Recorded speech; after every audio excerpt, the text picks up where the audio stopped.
আচ্ছা, কম খরচেও কি পোশাকে একটা দামি, একটা এলিগেন্ট লুক আনা সম্ভব?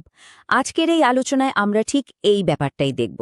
আর সাথে সাথে এমন কিছু সাধারণ স্টাইলের ভুল ধরিয়ে দেব, যেগুলো শুধরে নিলে আপনার পুরো পার্সোনালিটিটাই কিন্তু বদলে যেতে পারে। তো শুরুতেই একটা খুব কমন ভুলের কথা বলি। অনেকেই কিন্তু ভাবে ৫,০০০ টাকার একটা ব্র্যান্ডের টি শার্ট পরলেই বুঝি দেখতে হিরোর মতো লাগবে। কিন্তু সত্যিটা কি জানেন?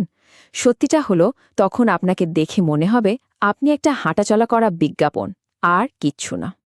আর ঠিক এই জায়গাটাতেই লুকিয়ে আছে আমাদের প্রথম পয়েন্টটা, মানে দামি ব্র্যান্ডের ফাঁদ।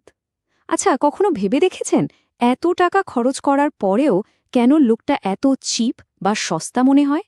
কারণটা হলো আপনার পোশাক কিন্তু আপনার অজান্তেই আপনার সম্পর্কে অন্যদের কাছে অনেক কিছু বলে দেয়।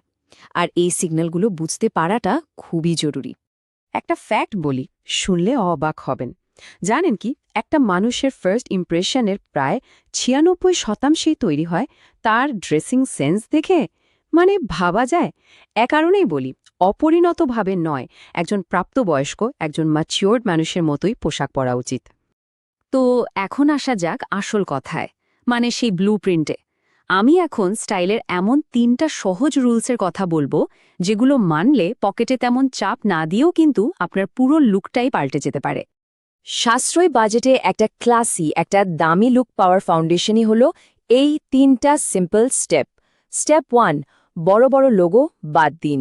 স্টেপ 2, হালকা বা মিউটেড কালার বেছে নিন। আর স্টেপ 3, ফিটিংটা একদম পারফেক্ট করুন। তাহলে আমাদের প্রথম নিয়মটা হলো বড়সড় চোখে পড়ার মতো লোগোওয়ালা জামাকাপড় পরা একদম বন্ধ করতে হবে। লোকে আপনাকে দেখবে, আপনার গায়ে থাকা ব্র্যান্ডের নামটা নয়। আসল স্টাইল তো আপনার ব্যক্তিত্বে, ব্র্যান্ডের বিজ্ঞাপনে তো নয়, তাই না? আসল স্টাইল কিন্তু সবসময় সিম্পলিসিটিতেই লুকিয়ে থাকে, ওই সব চিৎকার করা লোগোর মধ্যে নয়। একবার ইলন মাস্ক বা মার্ক জুকারবার্গের মতো হাইলি সাকসেসফুল মানুষদের কথা ভাবুন তো। তার কি পরেন? একদম সিম্পল, সাদামাটা পোশাক।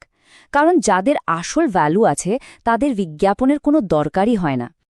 আচ্ছা, এবার আসি রুল নাম্বার 2তে।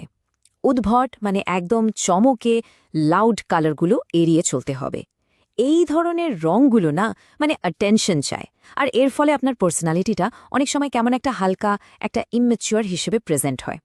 এর বদলে বরং কালো, সাদা, নেভি ব্লু বা ধূসরের মতো মিউটেড কালারের উপর ইনভেস্ট করাটা অনেক স্মার্ট একটা মুভ। এই রঙগুলো মানে ইনস্ট্যান্টলি আপনার লুকে একটা ম্যাচিওরিটি, একটা ব্যক্তিত্বের গভীরতা এনে দেয়। আর ফাইনালি রুল নাম্বার 3, এটা একটা মারাত্মক কমন ভুল নিয়ে, আর তা হলো হয় খুব বেশি টাইট, না হয় খুব বেশি ঢিলেঢালা পোশাক পরা। এই ভুলটা কিন্তু আমরা অনেকেই করে ফেলি। তো প্রশ্ন হলো, এই রাইট ফিট জিনিসটা আসলে কি? দেখুন, রাইট ফিট মানে হলো এমন পোশাক যেটা আপনার শরীরের মাপ মতোই বানানো, মানে খুব বেশি টাইটও না, আবার বস্তার মতো ঢপঢপেও না। একটা পারফেক্ট ফিট যেখানে আপনার কনফিডেন্স দেখায়, সেখানে একটা ভুল ফিট কিন্তু আপনার পুরো লুকটাকেই সস্তা বানিয়ে দিতে পারে। কিন্তু শুনুন, জামা কাপড়ের থেকেও জরুরি একটা জিনিস আছে, একটা ফাউন্ডেশন, যেটা আপনার পুরো স্টাইল গেমকে নেক্সট লেভেলে নিয়ে যেতে পারে।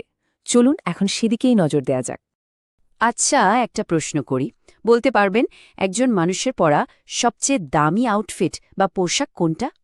উত্তরটা হলো আপনার শরীর। হ্যাঁ, আপনার সুস্থ আর ফিট শরীরটাই হলো আপনার সবচেয়ে দামি পোশাক। ব্যাপারটা বুঝিয়ে বলি, একটা ফিট বডিতে ২০০ টাকার একটা সাধারণ টি শার্ট যতটা ভালো লাগে, একটা আনফিট বডিতে ৫,০০০ টাকার ব্র্যান্ডের টি শার্টও ততটা ভালো লাগে না। এটাই সত্যি। তাই দামি কাপড়ের পেছনে টাকা ঢালার আগে নিজের শরীরের ওপর ইনভেস্ট করুন। এর জন্য যে জিমে যেতেই হবে তাও কিন্তু না, ঘরে বসেই পুশ-আপস, স্কোয়াটস এগুলো করেও কিন্তু দারুণ একটা ফিগার বানানো সম্ভব। আর শরীরের পর যেটা আসে সেটা হলো গ্রুমিং। এটাকে তো কোনোভাবেই ইগনোর করা যাবে না। একদম বেসিক কিছু জিনিস, যেমন সপ্তাহে একবার নাক আর কানের চুল ট্রিম করা, জিভটা পরিষ্কার রাখা, কারণ মুখের ৭০% দুর্গন্ধ কিন্তু এই জিভ থেকেই আসে। আর অবশ্যই নখ সবসময় ছোট আর পরিষ্কার রাখতে হবে। মনে রাখবেন, আপনার গ্রুমিং যদি ঠিক না থাকে তাহলে যত দামি পোশাকই পরুন না কেন, সবই বৃথা। তো এই সব কিছু আমাদের আলোচনার একেবারে শেষ এবং বলতে পারেন সবচেয়ে গুরুত্বপূর্ণ পয়েন্টটাতে নিয়ে আসে। চলুন সেই ফাইনাল ব্রুটাল ট্রুথটা কি সেটা জেনে নিই। এই আইডিয়াটা বোঝার জন্য একটা দারুণ অ্যানালজি আছে। Looks is just a thumbnail, মানে আপনার অ্যাপিয়ারেন্স বা বাহ্যিক চেহারাটা হলো একটা ইউটিউব থাম্বনেলের মতো। থাম্বনেল দেখে যেমন আমরা একটা ভিডিওতে ক্লিক করি, আপনার লুকটাও ঠিক সেরকম। এটা মানুষকে আপনার দিকে অ্যাট্রাক্টেড হতে সাহায্য করে, কিন্তু আসল খেলাটা তো হয় ভিডিওর ভেতরে, তাই না?